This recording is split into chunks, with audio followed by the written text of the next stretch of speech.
Okay, we're on air, and I've got Periphery on the phone here, and just going to ask some questions. Would you like to introduce yourself? Sure. My name's Matt Halpern. I play drums in Periphery. Great stuff. Awesome. How are you doing today? We're doing good. Right now we are driving in this nice rainy weather onto a gig over in Nottingham today. How's the English weather treating you? It's good. You know, it's a little gray, but we expected that, and it's actually been warmer than I thought it would be so far. So that's always a fun. Good. We're having a good time. Good stuff. How has touring with Tesseract and Monuments been so far? Have you enjoyed the tour? Say it again. I'm sorry. How has touring with Tesseract and Monuments been so far? Good tour? Yeah, it's been awesome. That's pretty much the best way to describe it. They're both phenomenal bands. Tesseract puts on an amazing show every night. They're perfectly tight, and they really are right there in the forefront of this style of music. And then Monument is an up and coming band that's just got so much power, and they're so tight live. If you like a live show, you definitely have to come out and watch Monuments perform. They kill it every night. It's really fun to watch. So so far it's been great. Fantastic. I've got a question from 7string.org here, which is one of the Gent forums, and their question is, which they seem to keep asking, is Gent a genre? What do you think? I think that inevitably it's been turned into one. It's become one in a way. The literal term of it is not, is not supposed to be tied to a genre. It's actually just a guitar tone, and it's a way of getting a certain sound out of the guitar. But I think that the people that support this type of music have embraced that term as the genre name. And I think that if the people that are listening to music, I think it's good that there is something to call this, because it is something new. So if the fans embrace it, then I think that's a great thing. So, it all is what you make it, I think. Yeah. Do you think that calling it Gent helps your record sales, or do you think it worsens it, or do you think it helps spread the message of the band much easier? I think that, like I said, I think the fans understand what that means. So, if that's a way to communicate the style of music, then I think that's definitely good. And whether or not it can raise the sales or not, or carve out more of a market, I'm not really sure. I think that at the end of the day, it's a type of it's metal. Everybody's playing metal, and I think this is just a very progressive way of playing metal. So, I think that with so many different styles of music and metal there, I don't know if it would be that impacting, or if it wouldn't, it would just kind of fall in. And like I said, I think the fans would determine whether or not it's something that gets, really big and becomes this entity, Yeah, that's great. That's the answer for all the forums out there that like to argue about whether Gent is a genre. Periphery's stance is that it is.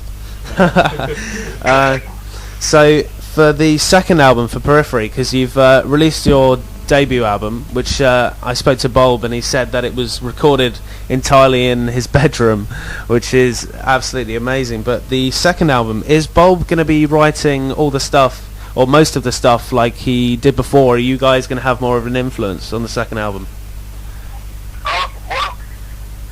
Everybody actually has been writing a ton so far for this new album. We've all been working on our separate pieces, and everybody's bringing stuff to the table. We have new songs that Jake has written. We have new songs that Spencer has written, and in its entirety, everything from guitar, drums to ideas for vocals. He's a really good. Yeah. Now that we finally have. Yeah, that's great stuff.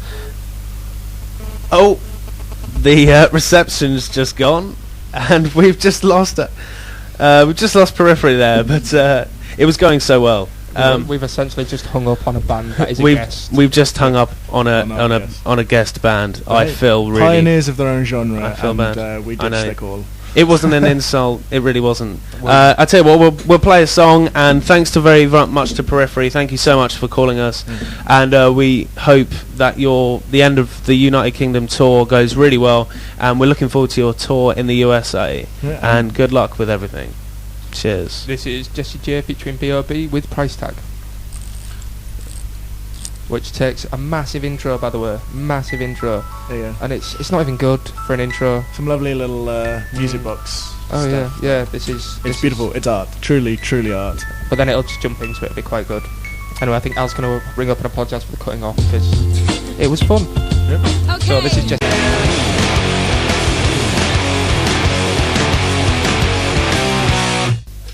And we're back. That was Foo Fighters with Monkey Wrench. And yeah, we do have we got Tesseract on the line. Would you like to introduce yourself? Hi there, this is Moss from Tesseract. I'm the bass player. Great stuff. And we just interviewed Periphery, and now we've got Tesseract, which is along with the League of Extraordinary Gentlemen tour going around the UK at the moment. So Amos, how you doing? Yeah, man, things are really good. The tour's been fantastic, and we've obviously, for those people that know, we've been friends with Periphery and Monuments for a long time now. We all know each other, so it's fantastic being on the road together, basically, for the first time. I mean, we've done a couple of shows with Periphery in the States, but we haven't done a proper tour with them, and obviously we haven't really done a tour with Monuments either. So it's really cool to have just this whole big circus of friends on the road. Yeah. Really good fun. Yeah, that's great stuff. How do you think the public are responding to your tour at the moment? It's been pretty amazing. Every show has been pretty much sold out, if not sold out. The crowd has been really energetic as well, which is good. You know, I mean, progressive music doesn't tend to get these sorts of crowds where everybody's just going mad and having a good time. So for us to see this now, and especially in England, it's great, really great. I mean, we've always had really good responses from the crowds we played to in like Europe and in Russia and especially India and America, and it's just great to, you know, be like only a couple of hours away from home and get the reception that we're getting now. Everybody's been really receptive to all the bands, which is just the best. Yeah. What do you think? What do you think's helped progressive music recently? I don't know, man. It's everything obviously goes in cycles, and some music is more popular than others at one time. I guess the fact that all these scenes have been growing on the internet, you know, separate of what's going on in the mainstream. Eventually, as more and more people get into it, it becomes mainstream. So now we're kind of all the bands are kind of sitting on, well, all the bands that have been doing this for ages are just currently getting pushed by the wave of interest that was originally started on the various forums that are out there. And now obviously bands like us are getting pushed into the mainstream, then mainstream press even. It means that more and more people are interested and want to come and see the shows. And, well, let's face it, you know, the music is really exciting and energetic, so I guess that's what makes people really get into it. It's got a lot of emotion. Yeah. Do you think we might have a musical revolution on our hands? I was about a revolution, man. It would be nice. You know what, it's going to last a couple of years, and then probably the next big thing will be rap metal again, or, you know, new metal, that sort of thing. Limp Bizkit's going to make a big comeback, do you think? Yeah, we'll all be playing 2 chords and that's it for 3 minutes. Suits me just fine. I can't play guitar. You know what I mean? Yeah, well, maybe you should preempt it by covering one of the Limp Bizkit albums. Yeah, we'll do Break Stuff by Limp Bizkit. Excellent. Can I ask you, where did the name of the band Tesseract come from? Just for anyone who doesn't know, a tesseract is actually a 4-dimensional shape. Yeah, I mean, that's the mathematical and geometric term that the tesseract is applied to. Do you have anyone who's studied physics in the band? Not anybody that's done it academically, but we're all big fans of like popular science.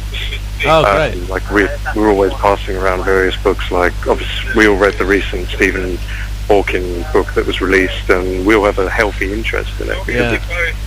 Yeah. I mean, in in the popular world, I've noticed there's lots of people reading some great stuff. Like Paris Hilton was reading The Art of War, which was a front page. Yeah. Whether she's reading it or not, I think she was probably just posing in a picture with it to look smart. But yeah, that'd be great stuff. I mean, if you could do a Stephen Hawking-based song with the lyrics of that'd be pretty interesting. It would be even better if we could just steal his voice box for a little while. We'll get our singer to sing in the. Yeah.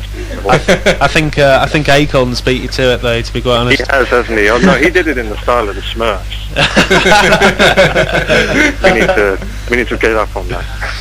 Great stuff. Well, really hope your tour goes well, and we're looking forward to the album coming out. Brilliant. Is the new album? I think it's called Nascent. Is that right? Sorry, say that again. The new album is called Nascent. No, the new single is called Nathan. Oh, the new single. New album is called One. We'll fire the researcher. Sorry about that. Yeah, sorry. No worries. It'll be released on the 21st of March in the UK. But you can, if guys want, you can go and pre-order it now, and there's some various bundles available that are like with T-shirts and with an extra DVD and things like that will come free with the album. Excellent. I'm on Google right now. Thanks very much for the interview, and we hope you have a good time. Okay, man. Thanks. Thanks very much. Thank you. Take care. Bye. Excellent. That was good. He's a cool guy. He's a very cool guy. Tesseract. Fantastic stuff. The no song, offence intended to Periphery, but he was a bit more fun. I'm not going to lie. Yeah, this is true. Fewer technical problems too, which was also very pleasant. I don't know. I love Periphery. And they're like one big family. Well, you've got a signed CD. I do have a signed. I have a signed. That's not it. That's not it. No. That's definitely not it. I do have a signed. But there is one. Periphery CD. I've stolen and put on eBay. Yeah, fantastic stuff. Well, I hope you enjoyed it. And should we have another song? Yeah. I'm thinking a slightly more. We spoil you, listeners. Well, what I was going to do is there was a little reference to a song there. Yes. And I was just thinking, well, might as well do it. So for all you people out there, the 90s was cool, and shut up if you don't agree. Here's Break Stuff by Limp Bizkit. Jam Radio, better than Marmalade.